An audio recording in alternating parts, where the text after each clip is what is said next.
जळगावमध्ये ठाकरेंच्या सेनेला भाजपाचा धक्का बघायला मिळतोय। गिरीश महाजनांच्या उपस्थितीत शेकडो कार्यकर्ते भाजपात सहभागी होत आहेत। आगामी निवडणुकीच्या पार्श्वभूमीवरती हा जोरदार धक्का मानला जातोय। तर जळगावमध्ये ठाकरेंच्या शिवसेनेला भाजपाचा हा मोठा धक्का मानला जातोय। गिरीश महाजनांच्या उपस्थितीमध्ये शेकडो कार्यकर्ते भाजपामध्ये सहभागी होत आहेत। त्यामुळे आगामी निवडणुकीच्या पार्श्वभूमीवरती हा ठाकरेंना मोठा धक्का म्हणावा लागेल। मंत्री गिरीश महाजनांच्या उपस्थितीमध्ये हा पक्षप्रवेश सोहळा पार पडलेला आहे। गिरीश महाजन आणि इतर महत्त्वाचे नेते उपस्थित असताना हा पक्षप्रवेश झालेला आहे। आगामी निवडणुकीच्या पार्श्वभूमीवरती हा महत्त्वपूर्ण धक्का मानला जातो। तर जळगावमध्ये ठाकरेंच्या सेनेला हा भाजपाचा धक्का म्हणावा लागेल। गिरीश महाजन यांच्या उपस्थितीत शेकडो कार्यकर्ते भाजपात सहभागी झाले।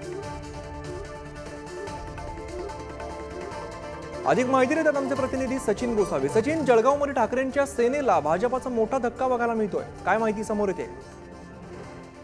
निश्चितच आता होणार आहेत आणि त्याच पार्श्वभूमीवर जळगावमध्ये ठाकरे गटाला मोठा धक्का बसल्याचं पाहायला मिळत आहे।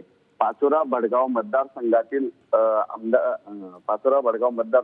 बहुसंख्य पदाधिकारी आणि कार्यकर्त्यांनी मंत्री गिरीश महाजन यांच्या उपस्थितीमध्ये भाजपमध्ये प्रवेश केलेला आहे। गिरीश महाजन यांचं जे संपर्क कार्यालय जळगाव जीएस ग्राउंड समोर, त्या कार्यालयात हा पक्षप्रवेश सोहळा पार पडला आहे।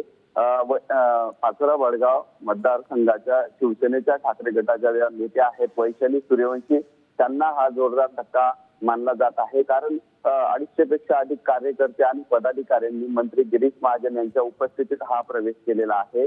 बघायला गेलं तर आता विधानसभेच्या देखील निवडणुका आहेत, त्या संदर्भात कालच पक्षाचा लोकसभेचा आढावा उद्धव ठाकरेंनी घेतला होता आणि त्याच पार्श्वभूमीवर हा जो धक्का आहे, हा धक्का कुठेतरी ठाकरे गटाला मानला जात असल्याने आगामी निवडणुकांमध्ये नक्कीच या पक्षप्रवेशाचा भाजपला फायदा होईल असे चित्र आता जिल्ह्यात दिसत आहे। अमित, निश्चित सचिन, धन्यवाद या सगळ्या माहितीसाठी।